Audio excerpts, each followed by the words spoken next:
तो फ्रेंड्स, ख़राब तितर को कभी बुझकर मत दे दें, कभी उसको डिचकर मत दे दें, कभी उसको छेड़े मत। वो बुलाई कर रहा है तो आप चुपचाप होकर उससे थोड़ा 2 4 5 कदम के फासले पर बैठ जाएं। जितना आप मतलब उसको छेड़ेंगे वो ख़राब होगा, जितना एक आप उसको बुझ कर देंगे वो आपकी तरफ बढ़ेगा, लपकेगा, वो लड़ाई करने की कोशिश करेगा। तो आपने ऐसे कामों से परहेज़ करनी है। कोई भी उसको बुझकर वगैरह नहीं देनी है, गलत किस्म की कोई भी उसको इस तरह का आदी नहीं करना है। और बाकी मैंने कल भी मेन चीज़ जो है, मेन तितरों की तैयारी का जो मेन एक चीज़ है वो ये है कि आपने बिल्कुल ही इनको इतना नाजुक नफीस बना कर नहीं रखना है। इनको आपने बहुत ज़्यादा जलील करना है, बहुत ज़्यादा मोटरसाइकिलों पर इनको थकाना है, पैदल चलते हुए इनको थकाना है। तो ये सिलसिले जब तक आप सारे करने शुरू कर देंगे, आपका तितर एक बिल्कुल ही ढीठ परिंदा बन जाएगा।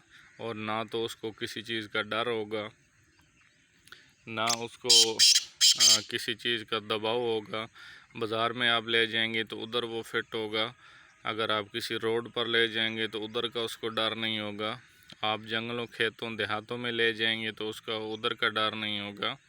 तो ये सारी चीज़ें आपके तितर में एक फिटनेस, दिलेरी, मस्तियाँ, तितरों के सामने बोलना, तितरों के साथ मुकाबला करना, ये सारी चीज़ें आपके तितर में तब आएंगी जब आप उसको घर में रखना छोड़ देंगे।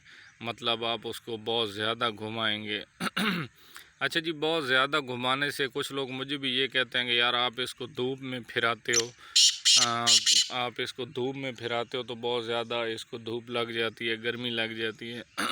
लेकिन उसकी एक बेहतरीन चीज़ ये होती है कि मतलब अभी आज मैं दोपहर को कहीं मैंने जाना है, 12 बजे मैं इसको लेकर चला गया हूँ, तो हो सकता है फिर मैं रात को उधर से वापस आऊँ ईशा टाइम या रात 9 10 बजे।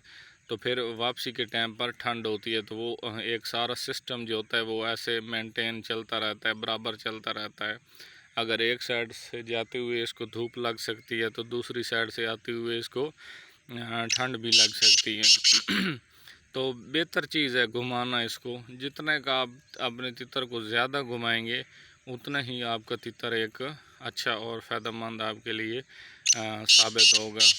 अगर आप उसको रख देंगे तो वो कोई भी आपको बेहतर रिज़ल्ट नहीं देगा। तो दूसरी बात जी, कल और परसों, आज ऐसा समझ लें कि आज मेरे घर आई हुई आज चौथे दिन की माशाल्लाह से बुलाई कर रहा है मेरा पट्ठा। तो साथ साथ मैं नुस्खे भी इसको दे रहा था।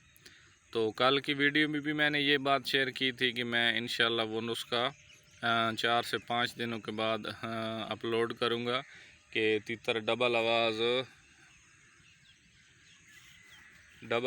तितर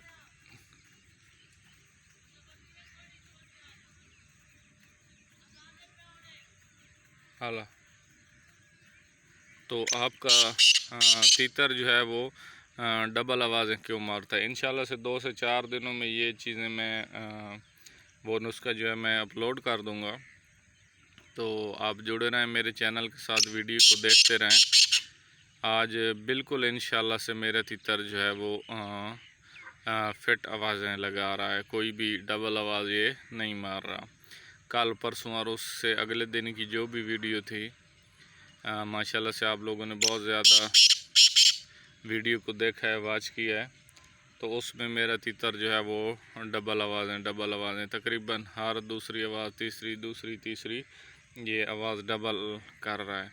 तो इंशाल्लाह से अभी ये डबल आवाज़ें छोड़ रहा है आहिस्ता आहिस्ता।